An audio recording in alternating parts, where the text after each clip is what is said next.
Stella and I were that couple everyone envied. She came from a great family, was graceful, charming, basically the perfect girlfriend. But as our wedding date got closer, she suddenly told me, I don't want to miss out on loving the one I'm truly meant to be with, and just like that, she left me quickly marrying a younger, handsome, wealthy guy. I walked away heartbroken. 3 years later, I ran into Stella at an event. She wasn't the same radiant girl I remembered. When she suggested we talk, I chuckled and said, sorry, my wife's waiting for me. I overheard some whispers, Bob's back? Wasn't it Bob who ended it? They asked. Apparently, Stella was now running the Smiths. I couldn't help but wonder, did she regret anything? Walking into the ballroom, a conversation stopped me in my tracks. For the first time in 3 years, I heard the real story of our breakup from others. It was unexpected, just like her sudden, Bob, maybe we should call it quits. Back then, she said, people only live once. I don't want to miss out on true love. And Bob, you're just too dull for me. I had thought it was a fleeting thought, a moment of confusion. But the next day, she posted their marriage certificate online with the caption, people have to live for themselves at least once. That's when I finally realized she wasn't consulting me. She was informing me. After sulking for a while, I packed up and went abroad for further studies. Never in my wildest dreams did I think she'd claim I was the one who ended things. She kept her good girl image, and I was left with the label of the bitter ex who couldn't let go. Oh, isn't that Bob? A friend spotted me, greeting me with a smile. Why so late? I brushed it off with a casual, something came up.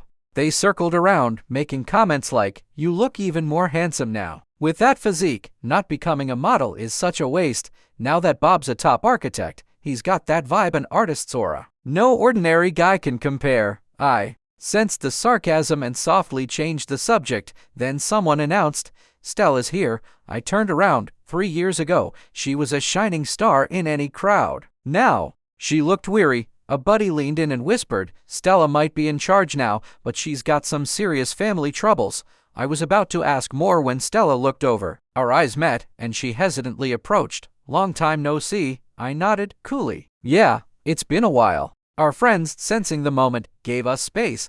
This was the first time we'd come face to face in 3 years, and in a place like this, of all places. You look like you're doing well, she said. Yeah, not bad. Heard you won an International Architecture Award. Congrats on fulfilling your dream. Her voice was so familiar, like catching up with an old friend. I just smiled. Thanks. Then came an awkward pause. Stella finally broke the silence, softly admitting, I shouldn't have been so impulsive back then. It's all in the past, I replied lightly, brushing it off before she could say more. Then, suddenly, a shadow rushed in and grabbed Stella by the waist. Surprise, the young man said. Stella pressed her lips together, gently pulling him off. He took her arm and extended a hand to me. Hey, I'm Stella's husband, Charles. I'd seen Charles before 3 years ago at Stella's company. A good-looking guy. Back then, she had casually mentioned him, even commented on their chemistry. Ignoring the signs had been my mistake. For manners' sake,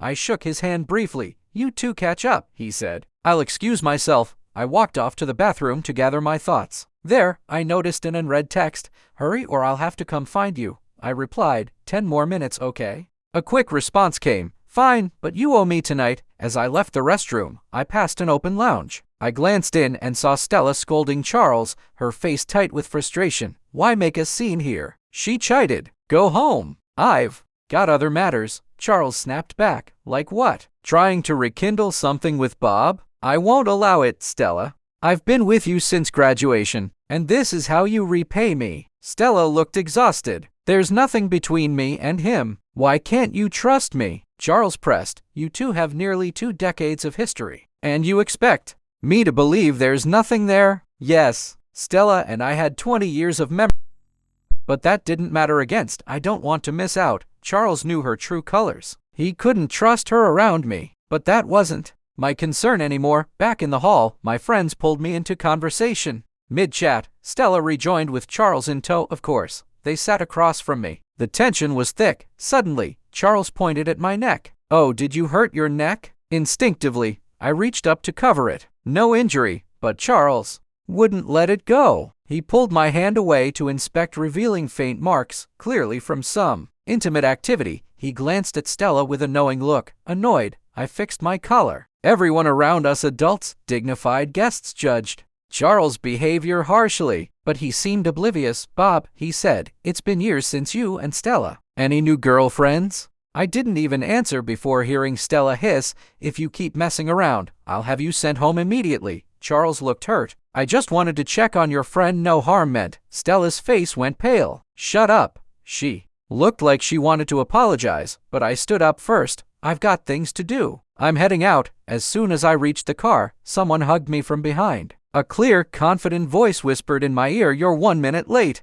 I couldn't help but chuckle. Daisy, you're so bossy. She grinned. I'm generous enough to let you meet your ex for once. I couldn't find a reason to argue. Want to come over to my place tonight? I nodded. We were walking when Daisy suddenly stopped, cupped my chin, and kissed me. After the kiss, I shot her a pretend angry look. Daisy, she beamed. Yeah, I'm here. She hugged me as we got in the car. Looking toward the banquet hall, she smiled slyly. I followed her gaze, but there was nothing there. What are you looking at? I asked. Nothing. This place is nice. I didn't question it. Yeah, it is. The next day, my friend Larry called. After catching up on the last few years, he got serious. I heard Stella and Charles had a big fight last night. She even mentioned divorce. Even though you broke up with her, she married the next day. Not a great character. Larry, I said quietly, I didn't break up with her. I told him what Stella had really said back then. Larry was fuming. That witch. She's been blaming you all these years? I'm going to clear your name right now. It's fine. It's all in the past. Still, maybe talking to Larry brought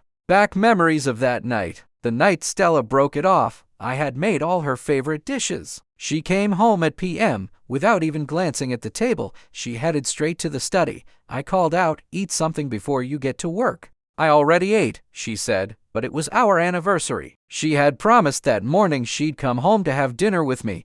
I wanted to say more, but her phone rang. She was about to leave again. I stopped her. Today is our anniversary. She stared at me for so long, I thought maybe she felt guilty. Then she suddenly said, Bob, maybe we should call it quits. I stared at her, stunned. Why? You're too boring, Bob. We've known each other forever. You're only into books and design, nothing else. You're too dull. I don't want to spend my life with a stiff. That night, she left and never came back. I sat alone all night until she posted her marriage certificate online. I had thought maybe she was just having a bad day, but I was wrong. After the breakup, I was in a slump for a long time. My parents were so worried, they sent me abroad to study, to clear my mind. Even abroad, it took a long time to get over it. I often drank myself silly in bars. That's when Daisy came into my life. She took me home drunk one night and took care of me. The next day, I assumed we'd slept together and felt worse. She just smiled calmly.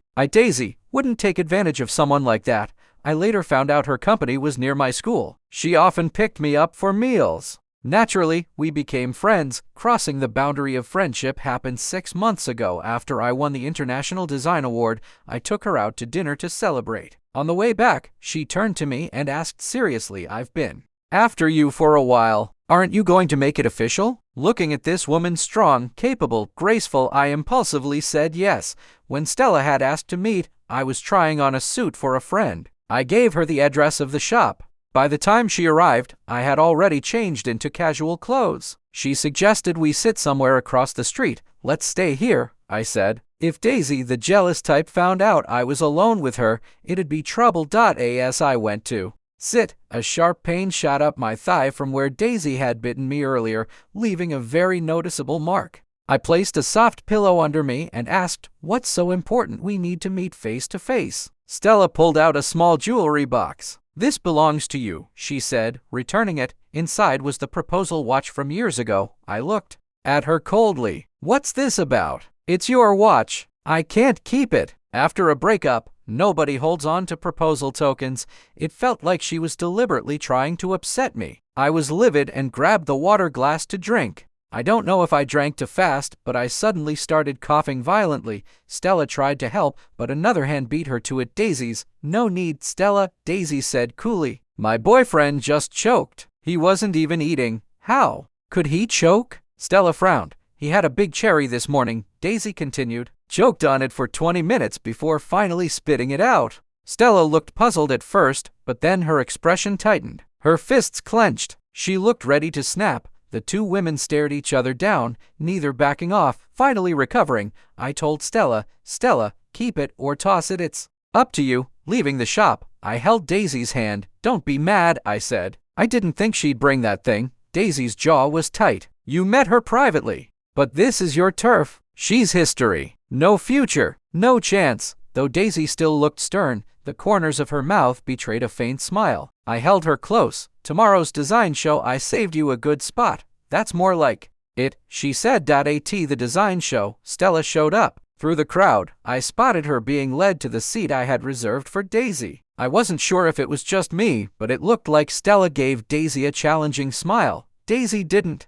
react. She just quietly watched the backstage area. I called over my assistant and gave a couple of quick instructions. Not long after, someone came over to Daisy, whispered something, and led her to the best private room on the second floor. Looking at Stella, I saw her smug expression quickly replaced by a dark one. But honestly, I didn't care. After the exhibition ended, I headed backstage to wait for Daisy. Surprisingly, it was Stella who showed up instead. She held a bouquet in her hands. "Bob, you looked really handsome today. I didn't take the flowers, thanks, but I'd rather not accept them just to avoid any unnecessary trouble." "Is that because you're afraid she'll misunderstand?" she asked. "Yeah, you've changed," she said. "You weren't like this before." "No, I was always like this. Since being with her, I've kept my distance from other women, never letting her misunderstand." She seemed to recall something. Her lips tightened. "So now you're gonna keep your distance from me?" "Yes." A flash of pain crossed her eyes, but she quickly regained her composure. "I came to tell you there's a college reunion coming up. Everyone wants you to be there." I nodded. "I'll be there. I had a good relationship with my college friends, and I wasn't going to skip the reunion just because of Stella." After Stella left, Daisy came in immediately. Her face was expressionless, making it hard to tell whether she was upset or not. I explained what happened with Stella. Daisy remained stoic. "You're going to attend?" "Yeah. It's been a while since I've seen them." Seeing her pretend to be aloof made me smile. I took her hand. "I want you to come with me." I had come back to prepare for our engagement and wedding plans. The reunion was the perfect time to introduce Daisy to my friends. Those old rumors about me would disappear fast. On the day of the reunion, Daisy cleared her schedule to come with me. As we were leaving, I got a call from Larry. "Bob, we just got word no partners are allowed today." "What?" I asked. I checked around, and they said Stella organized the event. She was the one who set the no partners rule. How outrageous. Everyone brought someone every year. Was this her way of keeping her own husband away too? Larry and the others thought maybe Stella didn't want Charles around, but we all knew she was targeting Daisy. I looked at Daisy. She gave a sly smile. Her eyes cold and dark. "I can't wait to see what she's up to." Daisy made a few calls. Then we headed out together. At the entrance to the room, Daisy told me to go on ahead. "I'll be right behind." Just as I was about to knock, I heard someone talking about me inside. I heard Bob found some rich old cougar abroad. He might be living it up now, but that's what happens when you find yourself a sugar mommy. With Bob's model-like physique, what woman wouldn't be charmed? Another voice said, "If I had that build, I'd pick a wealthy partner too." "Stella, didn't you meet his woman?" Stella's voice was void of emotion. "Nope." "So, the rumors are true. Good thing you broke up early. Wouldn't want to be swindled for too much money." "Exactly. Between Charles and Bob, it's obvious Charles is the better catch, right, Stella?" Stella chuckled. "Life can't be too boring." I'd never seen this side of Stella before. She usually knew right from wrong and had a sense of propriety. But now, personal agendas had led her to ignore the truth. It was an eerie departure from who she used to be. When I stepped inside, everyone froze staring at me. I walked straight to Stella and slapped her. The bustling room fell into an uncanny silence. Stella looked at me with a calm face, silent and still. Her friend was the first to speak. "Bob, what's this about?" I looked Stella in the eye. "You broke up with me and then trashed my reputation. I didn't care before because I didn't know better. But now you know the truth and still spread lies with them. Stella, I really have no respect for you." Her friends got agitated. "Bob, what are you even talking about?" Stella only spoke a few truths. Was it necessary to get so mad? I held back my anger. "Which truths do you mean? How about the one where she broke up with me at night and got married the next day, or how she brought our old stuff just to rub it in my and my fiance's face. Everyone glanced at each other. Maybe it was because Stella had maintained such a spotless image for years. Folks still took her side. Bob, we know you haven't gotten over Stella, but you cheated first, didn't you? Yeah, Bob, regret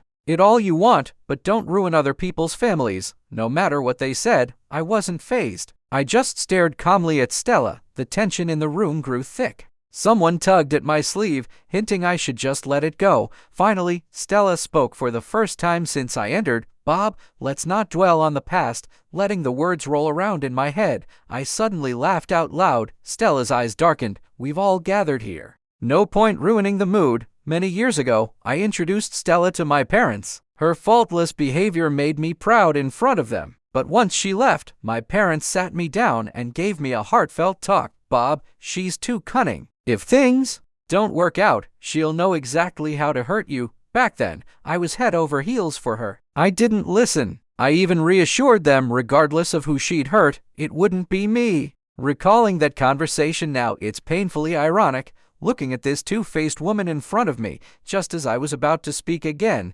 someone suddenly rushed toward me. Bob, you jerk. I knew you couldn't give up on Stella. It's been years, and you're still eyeing someone else's wife. Can't the rich old lady you're with satisfy you? It was Charles. He lunged at me so fast there was no way to dodge. Then just as he was about to hit me, a hand pulled me aside. Charles stopped right in front of me, casting a sharp glance at the woman behind me. Oh, and who is this? Another one of Bob's women? This man being single sure is different, finding women wherever he goes.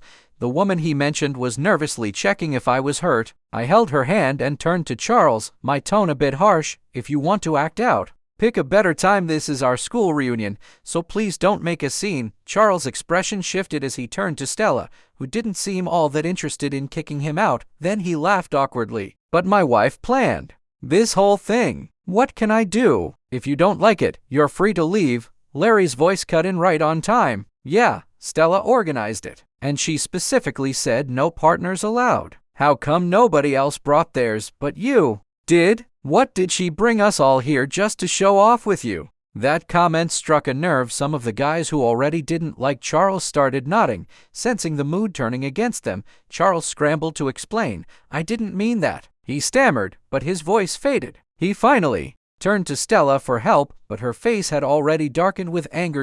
In a low, cold voice, she scolded him. Aren't you embarrassed enough already? Just a moment ago, Charles had been proud that Stella hadn't kicked him out. Now, it felt like he was in free fall. He bit his lip, nearly in tears. Honey, but Stella just stared at him cold, detached. None of her usual warmth. Charles choked up, begging, I'll sit right next to you and won't do anything. Don't kick me out, okay? Larry jumped in again, louder this time. Since nobody else brought a date, nobody should. Right, guys? And hey, this rule was for you and your honey. Made just for you. Charles glared at Larry, but he had no comeback. Then, a crisp voice interrupted the tension. How about I host a night at the top floor of Majestic for everyone and their partners to relax? Everyone turned toward the speaker. Daisy, who is she? Someone whispered. I stood up and took Daisy's hand. This is my fiancée, Daisy. Shocked murmurs spread. Wasn't Bob supposed to be with some rich old lady? Someone whispered. Is she just a plant to clear his name? Larry had enough. Come on, people. Think about it. Who started those rumors about Bob? A brief silence. And then everyone slowly turned their eyes to Charles. Charles looked around, desperate, finally locking eyes with Stella. But she didn't even glance at him. Larry chuckled. All that effort spreading rumors about Bob, and now you've got nothing to say? Bob's right here. Keep talking, we can settle this face to face. Seriously, he added, why hate on Bob out of all people? Charles stood there in silence, then left in tears. After he left, someone leaned over and asked me, Bob, is she really your fiancée? I smiled and nodded. The person sighed almost enviously. We were all misled by Charles. A good man like you definitely deserves someone better. She glanced at Stella, clearly implying something. Stella sat stiffly on the sofa, her face unreadable, but her friend didn't hold back. Bob, where'd you find someone so naive anyway? Saying we could go to the top floor of Majestic? That's for really high up folks. Another friend chimed in, laughing. I heard there's a private room for Daisy not even open to the public. Could your fiancé really arrange that? The women all burst out laughing. Next time, Bob, find someone a bit more knowledgeable so you don't end up in such a mess, one teased. Stella looked at Daisy but quickly looked away. Larry couldn't stand it anymore. He walked over and said, Bob, let's go. They can choose to come or not, but I'm not missing a chance to see the top floor of Majestic. Larry started walking and a few guys followed. Then Stella, silent until now, said, Bob, don't blow this out of proportion. If you really want to go, I'll just make a call. But something in me had changed since I came back. I turned down her offer and left with Larry and the others, maybe some just curious to see what would happen. Stella's friends trailed after us. Even Stella came along. At T Majestic, Daisy stepped away to take a phone call. Stella came up to me. You've changed. You never cared about these things before. I knew exactly what she meant. Back then, I'd been considerate of her busy social life. I never asked for anything, not even a favor. Certainly not something as trivial as pulling strings for my small vanity. She glanced at Daisy, still on the phone. Bob, she isn't right for you. I couldn't help it. I stopped her right there. I know what's right for me. No need to worry yourself. Stella frowned slightly. What good does it do to argue with me now? Maybe you should think about how to cover up her lie so you don't end up embarrassed in the class group chat. Her friends had always said I'd never find anyone better after leaving her. She was convinced Daisy didn't measure up. To her, why would a successful young woman like Daisy be with someone as dull and old-fashioned as me? I didn't argue, just smiled. No one knew Daisy's capabilities like I did. The whole luxurious venue, owned by the Millers. If Daisy wanted something, all she had to do was say the word. Daisy came back after a while, looking a little off. I asked if everything was all right. She said it was work-related. Then Stella returned too. She gave Daisy a quick, dismissive look. The top floor's booked, she said. Let's just switch locations. I can make a call. But Daisy was calm. Everything's ready. We can head up. Stella reached out toward me, trying to stop her. Don't bring Bob along. He's too thin-skinned for this kind of embarrassment. Before she could grab me, Daisy pulled me to her side. The tension between the two women was suddenly obvious, drawing everyone's attention.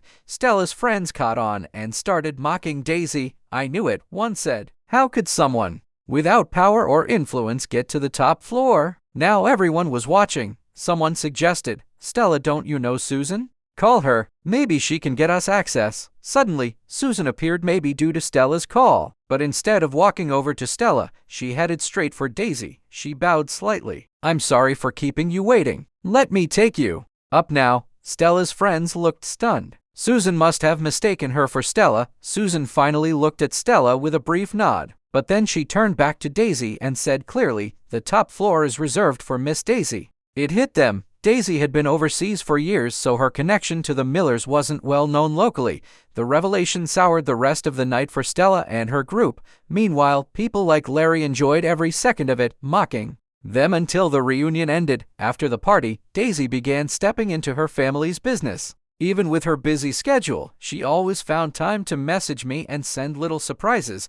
But one day, I dropped by her office unannounced and found out she and Stella had fought. Daisy tried to brush it off, but when I pressed her, she admitted Stella had asked to meet and things got heated. There were scratches on Daisy's arm. I gently applied ointment. Daisy, I said softly, Stella's in the past. Don't waste energy on her. She smiled, a little mischievously. What if I told you she's still hung up on you? I sighed. What people think is their own business. Can you control that? Daisy chuckled. Gotcha. Speaking of which, I aimed those punches at visible spots. I pointed at the bruise on her cheek. Why'd you let her hit where it leaves a mark? Daisy smirked. So you'd feel sorry for me. The next day, she asked me to join her on a business trip. I was hesitant at first, but her persistence won me over. Unexpectedly, we bumped into Stella and Charles. At the hotel's hot springs, I overheard Charles chatting with a friend. He was bragging about how he'd manipulated Stella,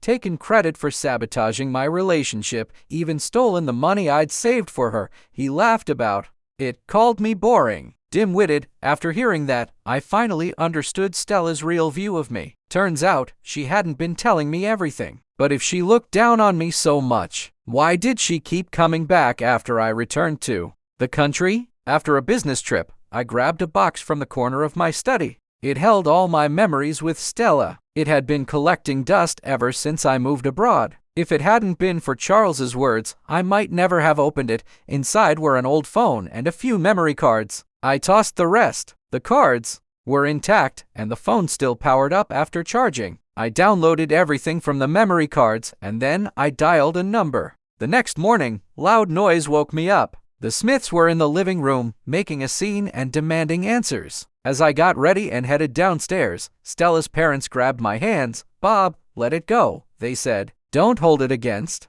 her, okay?" "Yeah, Bob," her dad added. "You two were once together. Why cut off her options like this? Take down those videos online." I gently pulled my hands away and went to stand beside my parents. "Uncle, Aunt, Stella sent you over, didn't she? Tell her I'm just trying to clear my name in my own way. No more, no less." Stella's parents looked stunned by my bluntness. They just stood there, speechless. I took my time continuing. "Stella cheated first, then she slandered me. And now she's beaten up my fiancé with some lame excuse." Before I could even finish, my mom suddenly stood up. "What? My daughter-in-law got hurt. Where? How serious is it?" My dad slammed the table in rage. "This is outrageous. You guys hit someone, and now you're here blaming us first? Unbelievable. Butler, get them out of here." By the time Stella's parents realized the situation had flipped, it was too late. As they were being shown out, all they could do was beg me to delete the videos and chat logs online.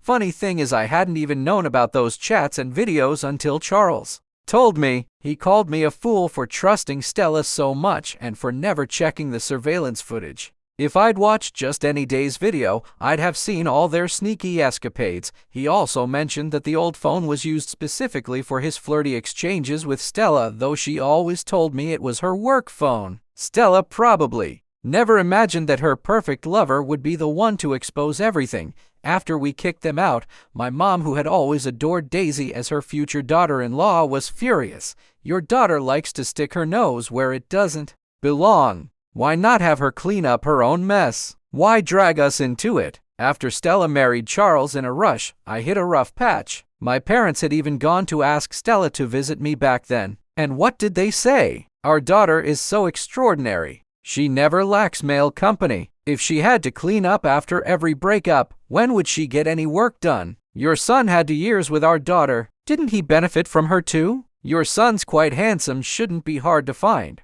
someone else." But now, the tables had turned, and it finally felt like my parents got to stand tall again. They didn't scold me afterward. In fact, they praised me. "You did the right thing, Bob. We're behind you. If we knew you kept those things, Stella would have faced karma much sooner." By the way, Bob, is Stella still bothering you? I shook my head. But 2 days later, Stella showed up again. The scoop I'd given my journalist friend had exploded, major headlines everywhere. The buzz didn't die down for days. Larry told me that Stella had been swamped trying to control the damage. She even lost some major projects. Meanwhile, Daisy was thriving. She just landed a few big deals. Talking about Stella, Larry sighed. Who would have thought that about her? Good thing you cut TIs when you did, or you'd be caught up in all that now. Charles causing scenes, and now Stella's mess. He's the last person who should talk. I just listened quietly, images of those leaked videos flashing in my mind. Before we broke up,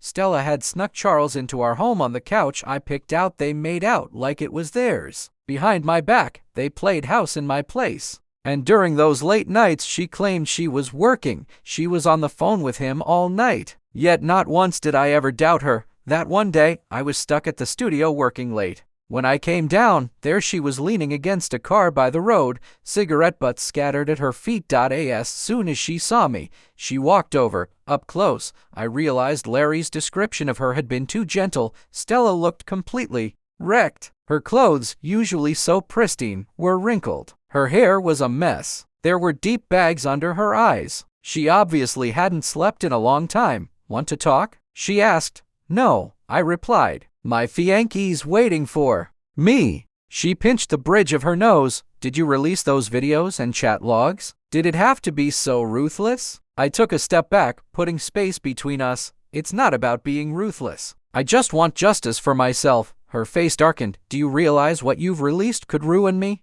I met her eyes calmly. Yes, I know, Bob. I thought you were different from other men. Turns out you're even more vicious. What happened back then was my fault, but did you really do nothing wrong? After all these years, we were finally talking about the breakup. And still, she believed she wasn't to blame. That I was the one who failed. That I was too uninteresting. That I shouldn't have exposed her cheating, cut her career short. Where did I go wrong, Bob? She asked. I'm a woman. You didn't seem to need anything from me. You made me feel unnecessary. Like I didn't exist. Do you get that? I don't, I replied. If you didn't love me anymore, you could have just told me. You didn't need to hurt me. I didn't mean to. She started. I cut her off. You just wanted a thrill, didn't you? You got married the day after we broke up. Told everyone I was the one who cheated. Right, Stella? We're adults. Let's stop pretending. After this, we're done. I heard footsteps approaching. It was Charles. He looked like he wanted to come closer but hesitated because of Stella. When she noticed him, her expression darkened even more. Why are you still following me? She snapped. Charles paused, almost crying. I'm sorry. I didn't mean to. Then he looked straight at me. It was you, wasn't it? You overheard me talking. How could you be so cruel, Bob? Do you really want to ruin Stella? His face twisted, completely hysterical. I turned away without another word. That's when Daisy came around from behind the car and gently grabbed my hand. As we got in, she teased me playfully. If I hadn't come home today, would you have stayed up all night talking to her? I nodded. Who knows? Daisy's expression turned dark. That night, she didn't let me go home. She challenged me into all sorts of exhausting tasks, and I could barely keep up. As the wedding date drew closer, Daisy and I got busier. Our families were thrilled. On the wedding day, Larry found me in the dressing room. Just saw Stella, man. I barely recognized her. I'd heard bits and pieces from Daisy, but she didn't want me digging too much. All I knew was Stella's life was a mess. Her company was nearing bankruptcy. You've heard of Charles, right? Larry said. Stella's trying to divorce him, but the Luft family is blackmailing her to stay. Everyone knows the score. Even if she stays married, she'll never reach her old heights again. Charles is unstable. Who knows what drama he'll stir up next? But none of it mattered anymore. With my mom by my side, I walked toward the woman at the center of the stage, Daisy. Her eyes locked onto mine like an unshakable promise. Like she was telling me, not everyone is the same.